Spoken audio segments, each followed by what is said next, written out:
Assalamualaikum warahmatullahi wabarakatuh. Perkenalkan, kami kelompok 2 kelas A Indralaya yang beranggotakan Saya Agustina Yuriska, saya Ayu Putri Disendra, saya Tengkukan Azelia Zahra akan menampilkan video tentang pencernaan makanan.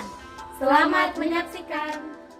Tujuan mahasiswa menguasai fondasi saintifik pada materi pencernaan makanan.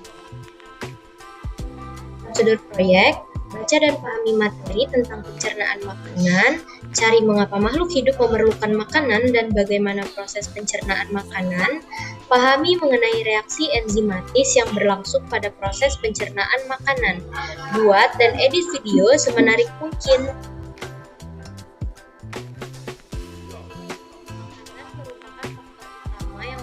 Kesehatan individu, bahan pangan yang kurang bergizi dan waktu yang tidak teratur dapat menyebabkan kesehatan terganggu. Jumlah zat makanan yang kita makan tidak sama tergantung kebutuhan tubuh. Sistem kerja organ-organ pencernaan makanan yang kemudian mengolah bahan-bahan makanan tersebut menjadi energi untuk makhluk hidup beraktivitas. Makhluk hidup memerlukan energi untuk pemeliharaan, pertumbuhan, reproduksi, dan bekerja untuk hampir semua makhluk hidup. Energi adalah dari makanan yang diperoleh secara langsung atau secara tidak langsung dari tumbuhan. Metabolisme adalah suatu istilah yang umum yang mengacu pada penjumlahan dari semua perubahan tenaga biologi dan bahan makanan yang kita makan belum dapat dimanfaatkan oleh sel-sel tubuh manakala makanan tersebut belum mengalami proses pencernaan kecuali air, vitamin, dan mineral. Beberapa bahan pangan yang diperlukan oleh tubuh adalah sebagai berikut: protein, lipid, karbohidrat, vitamin, dan mineral. Sistem pencernaan makanan adalah sistem organ dalam multisel yang menerima makanan, mencernanya menjadi energi, serta mengeluarkan sisa proses tersebut. Sistem pencernaan antara satu makhluk hidup dengan makhluk hidup yang lain berbeda-beda.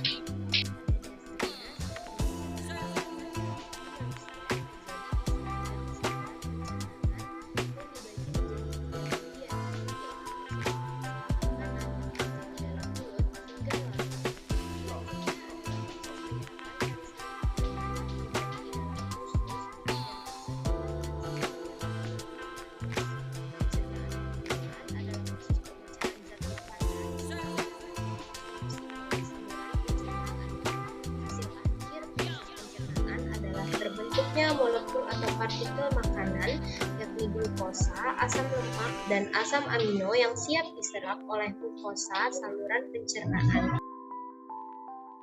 Pembahasan dua macam proses pencernaan secara mekanisme dan secara kimiawi. Proses pencernaan secara mekanisme yaitu dengan cara mematahkan partikel makanan yang semula besar menjadi lebih kecil. Sedangkan secara kimiawi merupakan proses pencernaan yang menggunakan bahan kimiawi yang ada di dalam tubuh. Fungsinya yaitu merubah atau melakukan transformasi bentuk makanan yang awalnya besar menjadi bentuk partikel yang lebih kecil. Pembahasan 1. Mulut. Proses pencernaan pertama kali terjadi di dalam rongga mulut. Di dalam rongga mulut, makanan dikunyah dan dihancurkan oleh gigi dibantu oleh lidah. Dalam rongga mulut juga ada enzim yang membantu pencernaan yaitu enzim amilase. Gigi manusia terdiri atas gigi seri, gigi taring, dan gigi geraham. 2. Faring. Faring merupakan persilangan antara saluran makanan dan saluran udara. Epiglotis berperan sebagai pengatur atau klep kedua saluran tersebut. Pada saat menelan, makanan saluran udara ditutup oleh epiglotis dan sebaliknya jika sedang menghirup nafas. Tekak merupakan pertemuan saluran pernapasan antara rongga hidung dengan tenggorokan dan saluran pencernaan antara rongga mulut dan juga kerongkongan. 3. Esofagus atau kerongkongan. Faring merupakan persilangan antara saluran makanan dan saluran udara. Epiglotis berperan sebagai pengatur atau klep kedua saluran tersebut. Pada saat menelan makanan, saluran udara ditutup oleh epiglotis dan sebaliknya jika sedang menghirup nafas.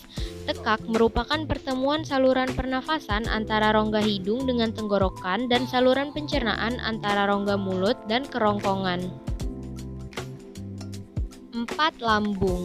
Di lambung makanan ditampung, disimpan, dan dicampur dengan asam lambung, lendir, dan pepsin. Mukosa lambung banyak mengandung kelenjar pencernaan. Kelenjar pada bagian pelonka dan kardiaka menghasilkan lendir.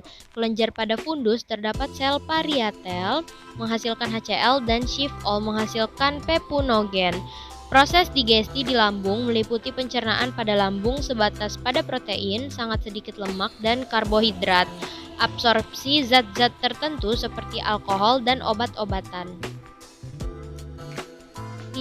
Usus halus. Usus halus merupakan kelanjutan dari lambung. Memiliki panjang sekitar 6-8 meter, terbagi menjadi 3 bagian yaitu duodenum, jejunum, serta leum. Pada usus halus hanya terjadi pencernaan secara kimiawi saja dengan bantuan senyawa kimia yang dihasilkan oleh usus halus serta senyawa kimia dari kelenjar pankreas yang dilepaskan ke usus halus.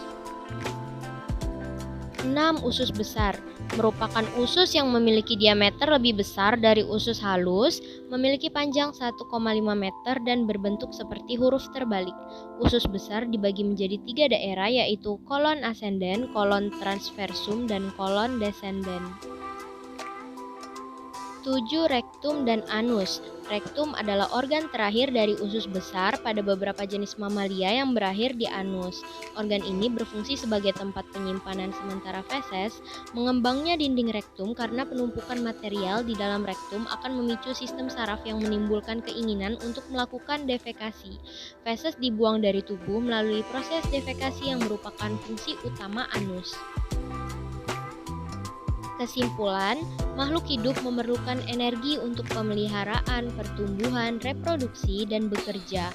Untuk hampir semua makhluk hidup, energi adalah dari makanan yang diperoleh secara langsung atau secara tidak langsung dari tumbuhan. Sekian video yang kami tampilkan. Semoga bermanfaat. Terima kasih. Wassalamualaikum warahmatullahi wabarakatuh.